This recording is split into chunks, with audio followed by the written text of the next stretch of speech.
Welcome back to The Comfy Chairs, a podcast from 123 Limited. This is your host, Kate. Creating a sense of inclusion and belonging is an important step in building a healthy workplace culture. While there is often a good deal of debate about the operational realities and challenges associated with inclusion, the primary barrier is very human: bias. Now, bias is not a problem in and of itself. My favorite quote on the topic tells us, if you have a brain, you have bias. Again, this is a human issue, which means it needs a human solution to mitigate the potentially negative impact bias can have on your culture and outcomes. I'm joined today by Sarah Harris, who made an appearance in the Comfy Chairs earlier this year for a conversation about healthy workplace cultures, and who has recently published the book, The Culture Garden. I'm looking forward to reconnecting with Sarah and discussing how leadership mindsets, as well as practices of empathy and vulnerability, can play a part in addressing bias in the workplace. Sarah, thank you so much for coming back to the Comfy Chairs. I always like to take a moment, even when someone's returned, to allow them to introduce themselves. So please, would you reintroduce you? Yes, ma'am. Well, thank you so much for having me again. We always have such great conversations, so I'm very excited about today. So my name is Sarah Harris, and I am a leadership coach and workshop facilitator with a specialty in helping leaders to build workplace environments where their employees feel seen, heard, and valued. By trade, I am also a licensed clinical social worker. I have been practicing as a mental health provider for over 20 years. And so one of the things that I bring to the table, I think that is slightly different than others, is that I do use the science of behavioral health in helping my clients to develop the practical skills so that they can be the best leader they can be. Wonderful. Well, we're here today to talk about bias and vulnerability, which I love connecting them. But as always, before we really dive in, I love to define terms. Yeah. So what is bias and what isn't it? Curious about how you define it personally. And then I know in the original question I sent to you, it's like, what kind of problems, big or small, can bias create for organizations? I'm going to tweak that when we get to it to give you a heads up. So let's start first with that. How do we define it? Excellent. Well, I think one of the biggest things for people to recognize is that bias is often unconscious first. And so you had mentioned before we started talking about the fact that we are both middle-aged white women in the United States. And so to really validate the fact that oftentimes we don't even realize what our biases are. And so that's kind of point one, is that it's very much a blind spot.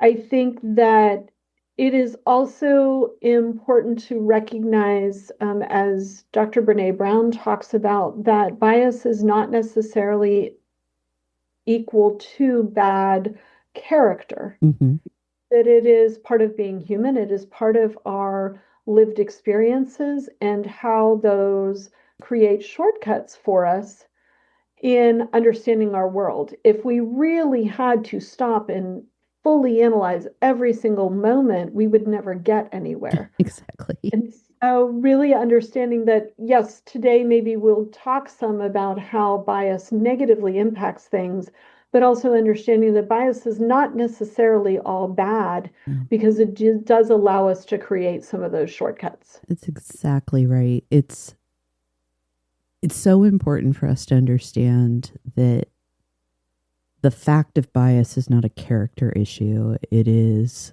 a neurological, physiological concern, if you will. And I'm going to lecture for just a little bit because I want to make certain that that's clear to all parties, that bias has its roots in self-preservation. It is our survival instinct taking in data, processing it all very quickly, and making these judgments that aren't necessarily right, but they are intended to keep us safe. Mm-hmm. I think one fabulous example of it is that what's talked about as the uncanny valley, that humans have like a visceral reaction to things that aren't quite human. When, as we've been computer animation, for example, as it's becoming more and more advanced, some of the early attempts to do full capture animation left people feeling creeped out because those people on the screen didn't look quite human. That is the type of unconscious instinctual bias that we're talking about. Unfortunately, in our culture, because all the reasons that because even the modern brain can't distinguish between a perceived threat and a real threat, and all of the cultural biases that have become ingrained over millennia now, we have biases associated with characteristics that really carry no threat for us. But we have a primitive brain that drives a lot even in modern times. So bias is not the problem per se. The real problem is not acknowledging it and not managing for it. So that's what problems can not acknowledging bias or not managing for it, can that make big or small for organizations, in your opinions? Yeah, and to highlight the one term there, the acknowledging is huge, because we often get concerned of how we will be perceived by others if we acknowledge a bias. Then it goes back to that bad character. Am I a bad person because I have these biases? So understanding why we might not acknowledge it, I think, is the first acknowledgement of what we need to do. But the problems that it can create, there's a lot of missed opportunities in meetings. I find that there's a lot of research out there on different personality types and how they show up in the workplace. And when we see the person who has high energy and big ideas, but not really the strength of a practical how to implement the idea, if we have a bias of, oh, the big ideas are flighty and they are not realistic, then we miss opportunities for creativity, for alternative ways of thinking about a problem that's being presented, for example. I think that we also see favoritism in task assignments. So our biases tend to lean one way or another, and that can be across a lot of different things. So, for example, I am slightly outside the norm for most people in the mental health field in that I am extremely detail oriented and extremely organized to a fault, for totally owning it here, which is outside the norm. So when I've worked for larger organizations, my bosses tend to learn that. And so they tend to look to me to take on more administrative roles and more administrative tasks, whereas somebody else might do that really well and do it differently and more creatively than I would. Because I tend to be kind of closed with those things. And even before task assignments, hiring decisions. As a former HR practitioner back in the generalist days, you did a little bit of everything, including recruiting. And I had to counsel any number of hiring managers, like, hey, you hire all the same people. Right. Interestingly enough, they all seem to look like you and have your background. And I couldn't always be that direct, but that's a place, an immediate place where we can run into problems, is just in how am I screening for new employees? And that directly starts having implications for retention as well.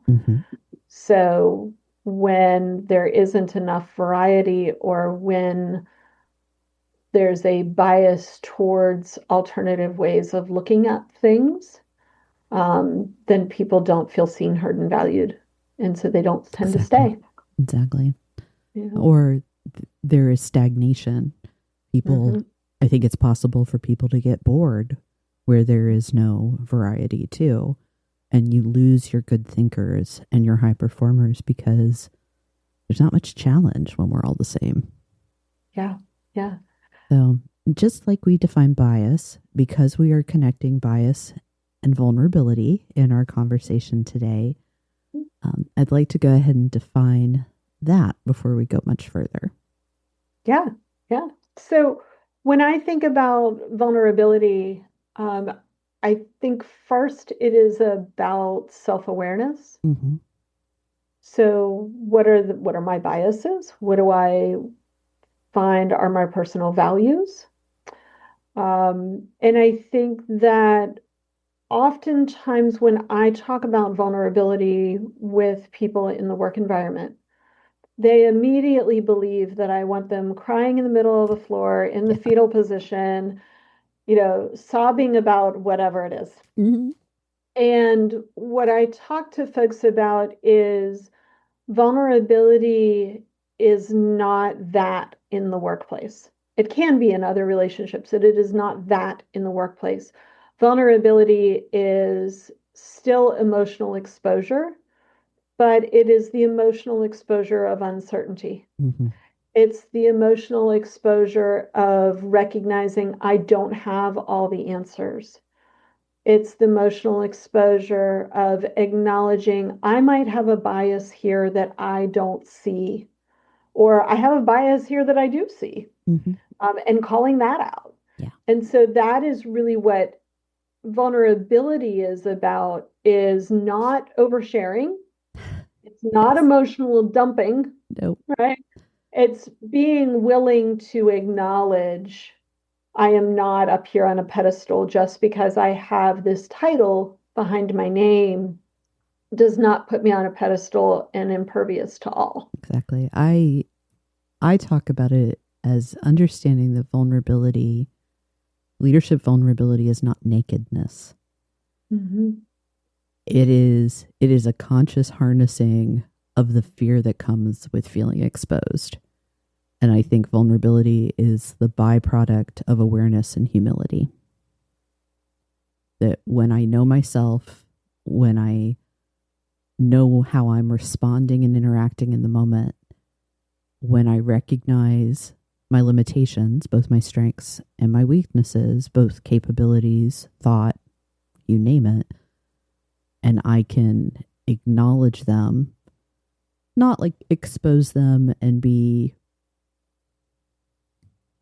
totally weak in the moment, because we could get off topic and talk about how leaders need to have confidence so that their people can have confidence in them, but that is a bit of a discursus. But it's the willingness to say things like I don't know, Mm-hmm. or I messed up, or hey, I didn't think this through because I assumed X. Mm-hmm. And it doesn't mean talking about your childhood trauma or your divorce or, fill in the blank. You can still be a private person and be vulnerable. Mm-hmm. And I've known, you probably have as well, I've known a lot of leaders that struggle with that. Mm-hmm. Not just the perfectionism, but wanting to have a divide between their work and their personal lives. And they're not mutually exclusive, which I think is something that's so important for newer leaders to recognize so they don't develop, bad habits, honestly. Well, and I love the fact that you use the term humanity in the definition, because historically, the old models of leadership Mm-hmm. were very separate. We were not humans first. We were employees and leaders first, and humans second. Yeah. And the humanity of things should not come in the front door. And I think that's one of the biggest challenges for current leaders, because a lot of current leaders in higher level management are of our generation, quite honestly, Hmm. Yeah. that grew up with that idea of leave it at the door, and they're Oh, really yeah. struggling with, but what do you mean then if I'm supposed to be vulnerable? I don't do that. We didn't even do that in our own household. So how in the world am I supposed to do that in the workplace? And so really defining those terms and helping them to understand what does that look like in practical application. And Hmm. that's one of the things that I really try to work with leaders on is, what does this actually look like? Yeah. Well, I think you reminded me while we were getting ready to push record of how we got to this topic during our last conversation, and I'm so glad because I was kind of like, I know I wanted to talk with her again about this, but why? How did we get here? I'm so glad you remembered. It's it's the topic of mental health Mhm. and what we're talking about when we talk about leaders, employees even that are resistant to being human. We're talking about people at risk of damaging their mental health as well. And that the biases that we have around things like grit, resilience, weakness, you name it, depression, anxiety, are creating a lot of the problems that we have in the workplace right now. There are so many forms of bias that we could talk about. And where I'd like the bulk of our conversation today is to kind of balance between the kind of the personal and the corporate, if you will. The leaders, how can you effectively manage and mitigate your own biases? And then how can organizations support leaders in this space? I Mhm. think that's sort of the important, whatever bias we're actually confronting, it's how do I acknowledge and manage it in myself? And as a decision maker, how do I support other people doing the same? Mhm. So I think taking the first part of that, the individual level first, is a process of self-awareness Mm-hmm. and being willing to walk that journey of self-awareness, noticing patterns, who gets hired, who do you assign tasks to, those kinds of things. Um, Stepping into that space of what are your biases on some of the big things. You mentioned mental health, which is where this conversation initially came from, gender, lifestyles, Mm-hmm. race, all the isms. Yeah. Just kind of put the blanket over all the isms. What are our biases? And I want to point out that, again, we have such a stigma and such a fear of acknowledging those biases. We don't want to be perceived as, and, we don't want to be perceived as sexist. We don't want to be perceived as racist. And I think that if we can acknowledge that fear and step through it anyways and say, Mm-hmm. okay, but based on my experiences, um, that's a big part of this. I think that if we also encourage feedback loops, so inviting our colleagues to identify any blind spots and making it a normative thing to do bias checks. So that looks like, me, I'm very into what's the practicality of that? What does that Yes. look like? So if any of your leaders that are listening, and they say, okay, well, that sounds wonderful, but what does that mean I say? What that means that you say is, hey, is there any part of this that I might be missing? Or is there any part of this that you have a different perspective on? Now we have to go back to that hiring bias, make Mm-hmm. sure that we're not hiring all the same people so that they all think the same way that we do. Yeah. Um, but that is one big thing. I think that also slowing down our decision making so Mm. that we have the time to check on those biases. Now, there are some situations where an immediate decision has to be made, but overall, most decisions can wait for a little bit of reflection. Even, yeah, I love that one, because slowing down doesn't mean bringing to a slow crawl or even a halt. Slowing down means, can it wait until tomorrow so that we can reflect on it? Does it have to happen in this moment, or can we do it by the end of the day? Mm-hmm. Even that little bit of time, because we're making these instantaneous judgments that result in bias. We just need to engage our thinking machine in the process. Mm-hmm. And it can be 2 minutes, can be your slowdown.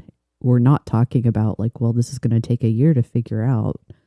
Right. I also love, Sarah, that you're talking about data here, that it is both kind of the corporate level data.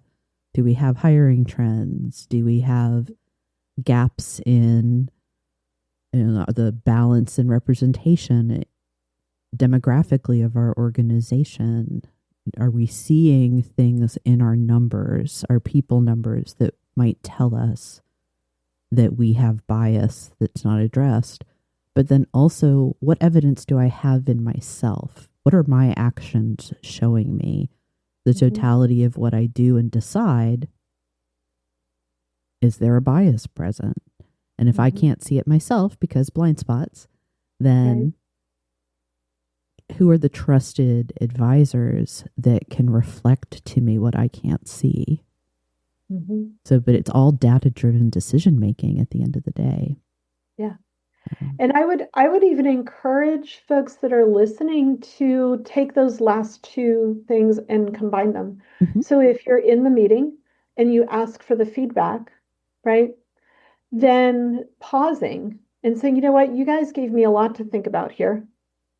Let's come back at the end of the day. Let's reconvene first thing in the morning. Let me take all the information that you just gave me and then make my decision. And so being able to do that across environments, whether we're talking in the business world or in the home world, you've given me a lot of things to think about and things that maybe I haven't considered before, and it doesn't mean that all the feedback that you get is true and valid. It is, again, set by their own biases and their own perspectives. And so when we slow down enough to filter those out, I talk to my mental health clients all the time about, you need to have an internal colander. So, you make your pasta or the pot of pasta, in the colander, you let the water go out, and what you really want is the pasta. And so when we develop our own internal colander, I'm going to take all of the information, the biases that somebody called me out on. I'm going to take the biases that I'm noticing in myself. I'm going to take all of the logistics that are getting in my way of this. I'm going to put it all in the pot and then dump it through my colander and come up with the best decision that I can make for the moment. One thing that I see as a theme that I want to point out is we're talking about moments of decision making. That's where bias shows up. And that's why it's so important for people with positions of power and authority, leadership, but also even like senior members of teams or more tenured, influential members of teams to have the rigor around awareness and pausing, because decisions are where biases have potential to have negative impact. Your thoughts aren't necessarily the problem. It's what you do with them, or your lack of conscious thought in this case. And I think that's important in the space of talking about bias. Is the work is not to tell people how to think.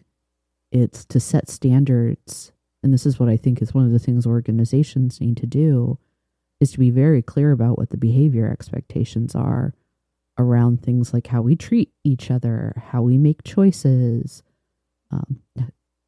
Again, our decision making, so that it's really clear to folks. You may have a deep, dark thought that if I knew it, I wouldn't like it. But what matters in this setting, because we're talking about the workplace, is how you act, how you behave. And I've made it clear to you through behavior expectations, through job descriptions, through values, you name it, that this is what is acceptable and what is not. And then when there is a violation, manager, you focus on the behavior. Because if we tell people that we know how they're thinking, we're not going to get anywhere in correcting that. It's always about, I think you always start with, this is the observable action. And that's what you're asking people to give back to you in feedback when you request feedback, is what are you seeing? What are you experiencing from me? I'm worried that I'm biased around generations. I'm concerned that maybe I'm not giving enough voice to our newest employees because I have this bias that they don't have the right perspective due to lack of experience. Well, how will people know that, hey, Kate, you're not letting our junior associates talk as much? So, yes, mindsets matter in this context, but what we're attending to in the workplace is observable behavior. And there's some really excellent work out there. It's called the bias interrupters approach. And I just kind of want to highlight for your listeners so that they can hear some really concrete examples of what that research showed. And the first bias that they highlighted was the prove it again bias, where some groups have to provide more evidence of competence in order to be seen as equally competent. The second one that they list is tightrope balance, the authoritative and ambitious behavior that is readily accepted from white men is less readily accepted from other groups. The next one being the maternal wall bias. Motherhood triggers strong negative competence and commitment assumptions. So, if you're a woman who is a mother, then you may be passed over or not given the same opportunities because they feel that you're stretched too thin without checking in first. The fourth one being tug of war bias. The bias against a group can fuel conflict within the group. So a lot of times I think in terms of, I see that a lot with the mental health world. So if somebody has a mental health condition, meaning that it is actually at a diagnosable level, then there's a lot of us and them conversation and that wall, that challenge there. And then the last one being the racial bias that differs by group, where people of color in majority, white workplaces face an additional form of bias based on racial stereotypes that differ by groups. So I think that a lot of times when we talk about bias, we talk about gender and race pretty clearly, but I really appreciated the bias interrupters approach where they really recognize that there are some of these other ones available too that we don't always think about. I just had this moment of like mini despair thinking, we talk about race and gender pretty fluently in terms of bias, and yet we've not solved for it. True. So what about all these other types of bias that show up? Will we ever get to the end? And the answer is no, because humans have bias. Right. But the conversation can continue to change and evolve. And our understanding of where bias shows up and how it can impact people, I think is always expanding. Because I think I have a soapbox about this, that I think the generations conversation is inherently flawed because we are baking in a bias associated with somebody's age that is unnecessary. There's no authority that tells us you're Gen X. You can look up, when were the generations born, and 3 different entries will have 3 different age ranges, just for example. And we make these broad sweeping assumptions about individuals based on something outside of their control, just like with race or gender. So I think having those conversations around what is essentially ageism under the mask of generational discussions and assumptions about preferences is an important thing that we have to do. Yeah. And as you know, as we're discussing the bias, the whole reason why this is such an important conversation is the fact that where bias helps is because it's generalized, so it Mm-hmm. gives us a framework to work from. Mm-hmm. Where it hurts is that it's generalized. So Yes. it gives us too much of a framework that we tend to work from, you know. So, Yeah. um, I joke a lot of times that I was born about 20 years too late because technology was very difficult for me to get on Mm. board with. I was the last one to get a cell phone of my friends. I carried a pager for a very long time. And then I kept my little flip phone for until the phone company, literally, I went in one day and I was having a problem with it. And the kid behind the counter said, I've never seen this model. I don't think we can fix it. I need you to get a new one. So, Oh, I yeah. am of the generation where, I computers were new and I Yeah. didn't have an email address until I was in college, and even that wasn't something we used. It was this new thing that they Mm-hmm. said, here, you need this. I was Yep. like, okay. But I also want to talk just quickly about your other question about how organizations can create those Yes. spaces. Thank you for reading my mind. Yes, and I think that you had mentioned earlier about, and it may have been before we hit play, but um, normalizing the culture of I don't know, Mm-hmm. normalizing the culture of I think I made a mistake, I got that wrong. That is a huge part of creating culture where we can recognize bias without shaming it, Mm-hmm. because shame is another whole topic we could go down a rabbit trail on. But um, and I think the other thing is sometimes corporations, not all, but sometimes corporations say, we're going to do this training and, make sure you finish it. And then we check the box and it's over. And then we don't do it for another 12 months. Mm-hmm. And again, my bias against technology. I get really frustrated with the trainings that are asynchronous, that you read a bunch of slides and click through, because I am like a lot of folks. And a lot of times when I do those, I don't read the slides. And I click, click, click, click, click, answer the questions, let me get it done. And that really isn't training that is helping to normalize bias. It's No. not training that's helping to normalize the human experience. It's And also, it's so not good training practice. it's not good If I put training on my practice. learning and development hat for a moment, that is, Yeah, people don't learn that way right, either. And right.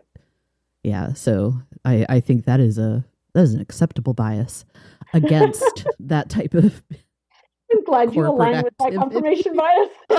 Thank you so much, I Kate, for know, being right? part of my Right? confirmation bias. Exactly. Exactly. It's so Um, comfortable, isn't it? yes, yes. I think the other thing to note at the organizational level is the places and spaces where your values align or misalign Hmm. with the organization in which you are employed. Yeah. And so making sure that folks recognize their own biases and how they may be influencing. So, one of the things that I talk to folks about is pay attention to what irritates you the most. Yes. And that is usually a good starting point to be able to recognize, oh, wait, I think that maybe my values that are situated in our biases, my values are misaligned Hmm. with my organization. Well, that's a good template too for the exercise of trying to recognize bias. Where am Mm-hmm. I uncomfortable? It doesn't Mm-hmm. necessarily mean irritated, but where am I uncomfortable? And is that coming from the fact that something does not align with my preference or my presumption, Mm-hmm. essentially? Mm-hmm.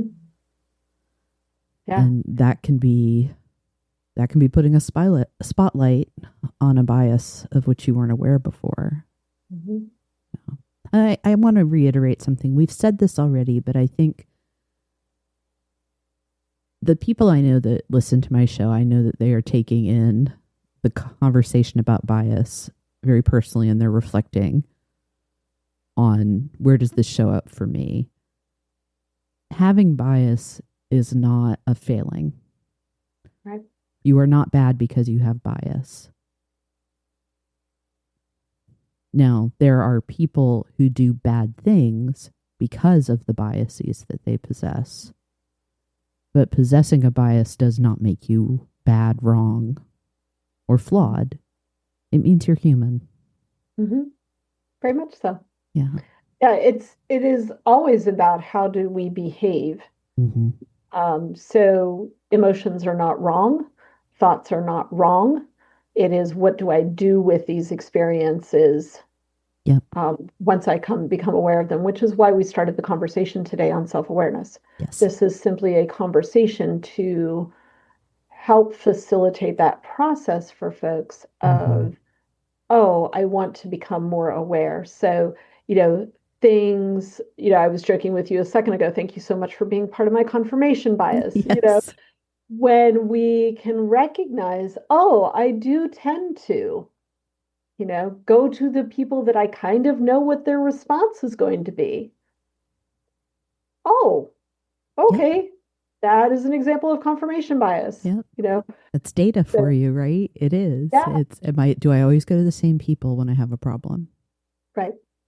And And I think that's something that leaders can work on in that corporate culture, that business culture itself, making sure that decision-making teams are varied in level.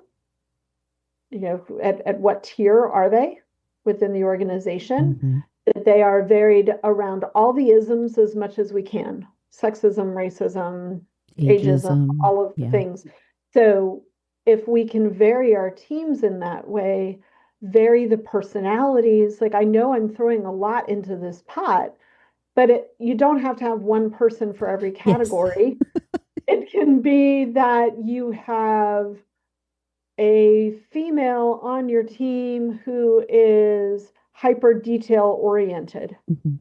Okay, so now I have a feminine perspective and a detail oriented person. Well, it's also you survey that environment too, not necessarily so that you can hire somebody that you're missing, but I'm going to use some learning and development language. Build, borrow, or buy. Right? Do I need to add this in? Do I need to build it myself?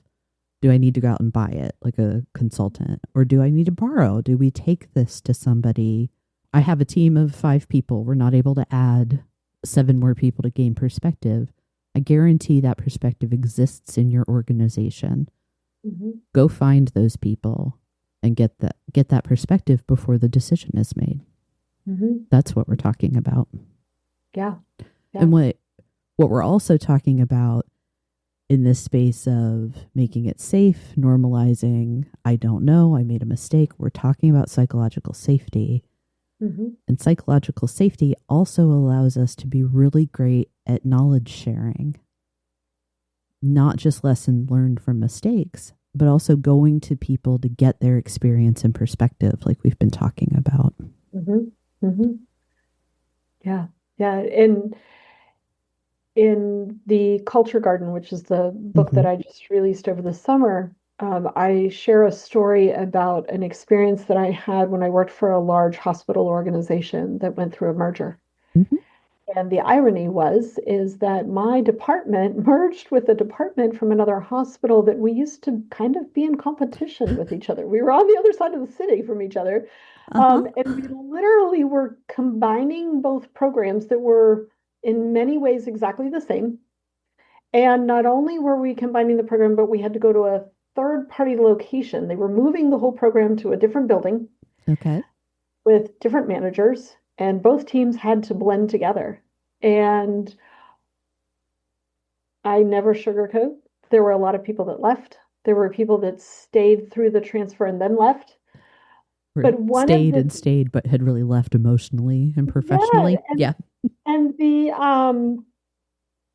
one of the amazing things that came out of that for those of us that stayed and stayed in it was that leadership took that opportunity, divided us into mixed groups from each location of 3 to 4 people, and we pulled apart every single process. Every single aspect of the merger was discussed in these little breakout teams. What happened in that, in relation to vulnerability and bias that we have been talking about, is everybody went in those conversations believing that their organization's way of doing it was the right way. Yes.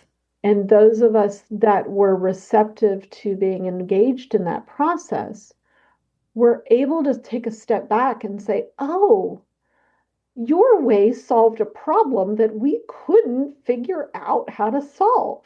Yeah. And that was amazing. And I Yeah. will say that it ended up being a group where when I left there because we moved out of state, I was in tears because it had created this culture of psychological safety, Mm-hmm. of your ideas matter and your perspective matters. And these are the things that, we were able to highlight. We talked about all of the isms. Yeah. We talked about them all. That willingness to say, hey, our way may not be the right way or the best way is a form of vulnerability. Yes. And I laugh a lot at your examples because I too have been in a healthcare merger. You do see a lot of that. It's about who's winning as opposed to how are we all going to succeed. I know in my first experience with that, I made the comment once to some of my peers, like, okay, this organization that's bought us, where we have been acquired, they have exceptional tenure, people that have worked for decades there. Mm-hmm. They're doing something right. There are things that we can learn. Yeah, we do some things better. Mm-hmm. And that's going to prove out over time, but we can't be closed off. So you mentioned confirmation bias earlier. What I'm reminded of are things like availability, recency. Oh, what's the word? Not just availability, but also not locality. Proximity. Thank you. Mm-hmm. English major. You think I would know. That being aware that even if I haven't already had this thought that because I'm human, things like it's easy for me, it's close by, Mm-hmm. This is what I'm used to, that can have no factors associated with how we typically talk about bias. And it's your brain trying to make things easy for you. So those are the types of things to watch for yourself. Because again, the first part of managing bias is that acknowledgement and awareness.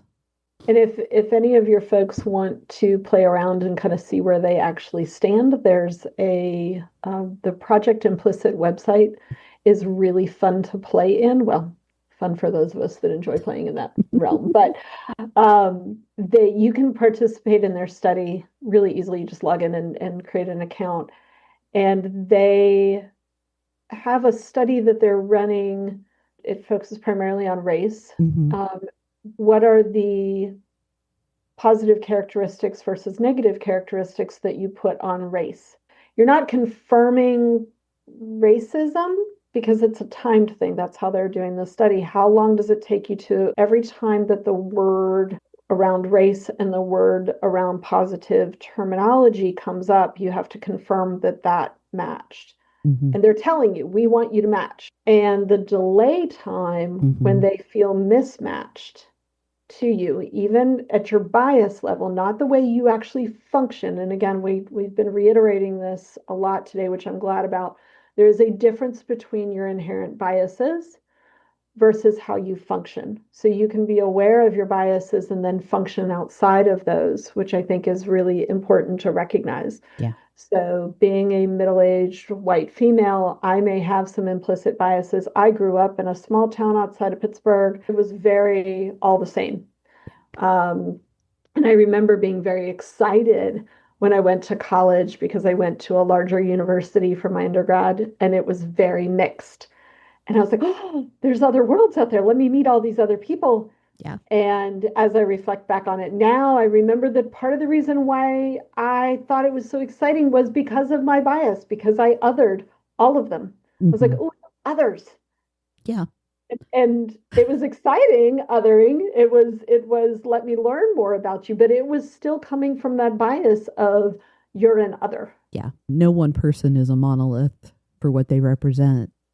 But I Mhm. almost feel like that I'm excited to encounter somebody new to me is definitely better than, the Mhm. fear or hatred that sometimes result. But we still have to be very aware of, am I expecting, am I treating this person like they are fundamentally different from me as a Right. human being?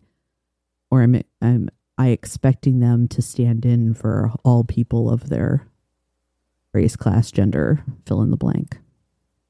Yeah, I was one of two white girls in my African American histories class. Awesome.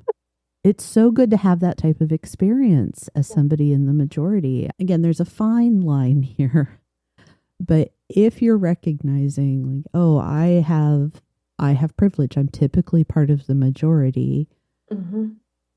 because bias can raise its head in those spaces, whether it's racial or cultural, you name it. I think when opportunities present themselves to become a minority, to have the experience of people different than you, Hmm. it's an important way to help you understand what biases exist within you and the potential impact they may have on others. Hmm. It's, can I experience an empathetic encounter with someone where I don't have all of the comfort, Hmm. which is something that leaders may struggle with in the workplace because you have the power and authority. But that can even be, I'm going to go into a meeting and not be the person that talks first Hmm. so that other voices can be heard.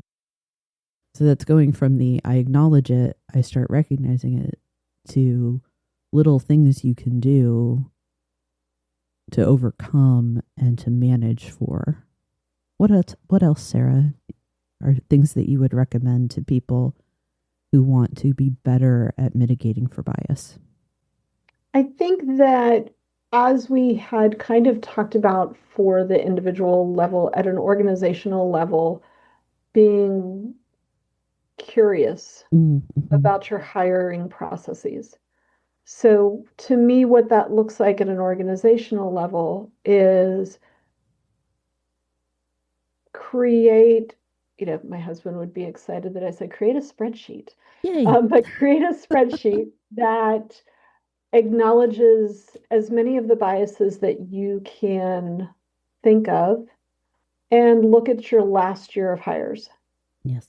or the last month, like depends on the size of your organization, but start checking the boxes of, oh, we hired, you know, all white males in my tech company, or we hired Mm-hmm. all Asians in the tech company, or whatever your biases tend to be. And just reflect on that a little bit. Why is it? And sometimes that highlights even back down to your hiring posts, your job postings.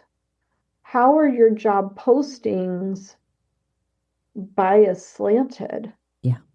And so, really recognizing that all the way down to that hiring process, what am I doing in my job postings? What's happening that I'm getting that homogeneous group, that kind of group think, so everybody goes the same direction, I think is a really big thing. I also would love if people did the same comparison for promotion and recognition. Correct. Who do I tend to promote?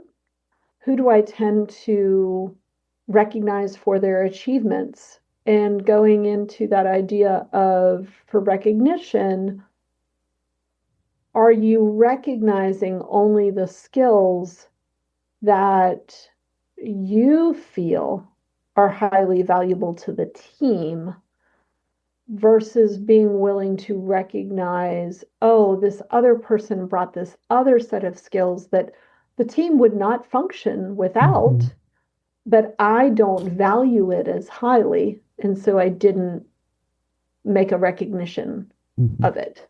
Well, and there's an opportunity in that example too, where you're looking at what am I recognizing? What are the skills that are valued?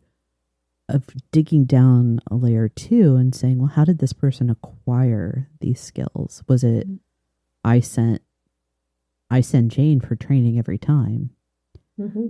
and Joe has only had one opportunity in the last 5 years. Mm-hmm. Why does Jane get this and Joe doesn't? And there may be a rationale for it. Like there's a business case, a performance based case even. Mm-hmm. But asking the question is the step that you need to take. Yeah. It's intention. Yeah. We're talking about intention and mindfulness. I think we had kind of covered the other point about just really the cross-functional diversity Mm-hmm. and making sure that our groups are different, making sure that we do self-checks, Yeah.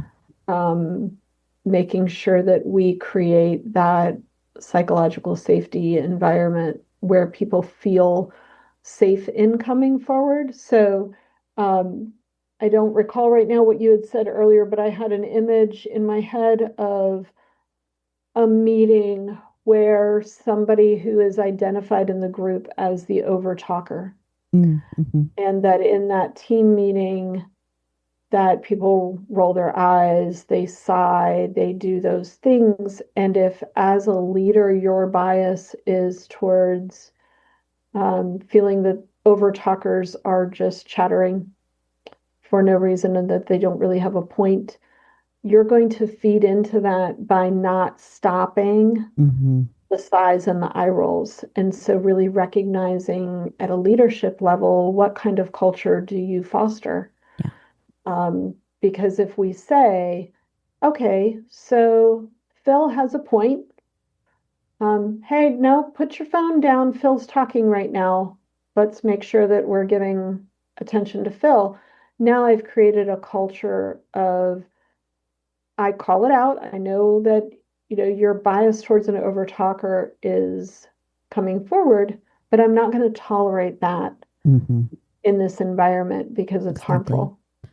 Or, it when it is a problem, I address it appropriately. So, and have the respect for Phil that after the meeting, before the meeting, whenever I'm going to say, Phil, I've not given you this feedback yet, but I need to let you know that you are monopolizing the time and I can see other people responding to it in a less than positive way. How can I help you get your ideas across in a way that will be timely, succinct, and appealing to people? And then again, what we're talking about though too, I love this because it's all observable behaviors that yes, we try to understand what mindset might be driving the behavior, but as a leader, your purview is on that observation, the thing that's showing up in the world. And you can explore mindsets with people. You can coach for mindsets that could make them more successful. But your job is not to tell people how to think, which I hope is freeing and soothing to people. No, I like that example a lot, Sarah, because there are so many opportunities in those moments where we're together and people don't respond in a way that reflects what we want in terms of relationships and culture. And what I would encourage everyone to do is to think about a moment like that in your own experience.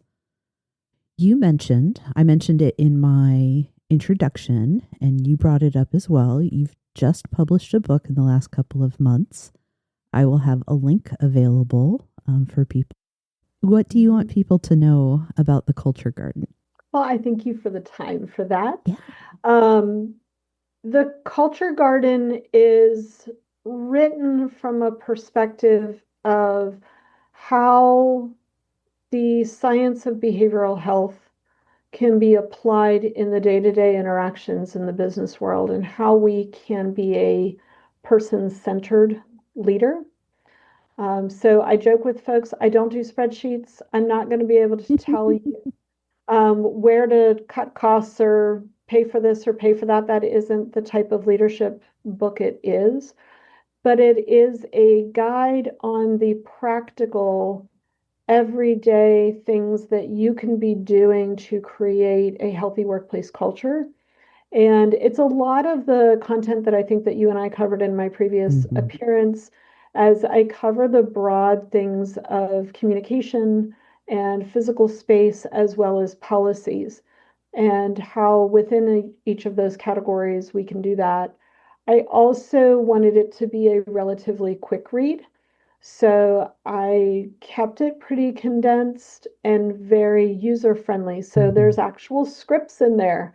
It covers some of those areas that we don't always consider about how we are composing our workplaces. And I did not want to leave out those folks who are in the hybrid or telework exclusive settings. So there are areas within each section of the book where we do talk about how these things can be implemented in those environments. So I really wanted to make sure that I tied all of those things together as well. Excellent. Again, there will be a link in the show notes for it, and I'm looking forward to diving into my copy because it's a juicy topic. Anytime we talk about culture in very practical ways, there's a lot to glean. Thank you, Sarah. I appreciate your time. Yeah, I appreciate again having you with me. It's always a pleasure. Thank you for joining me today. If this conversation sparks something useful, please follow the Comfy Chairs and leave a review. Those small actions help more people find the show.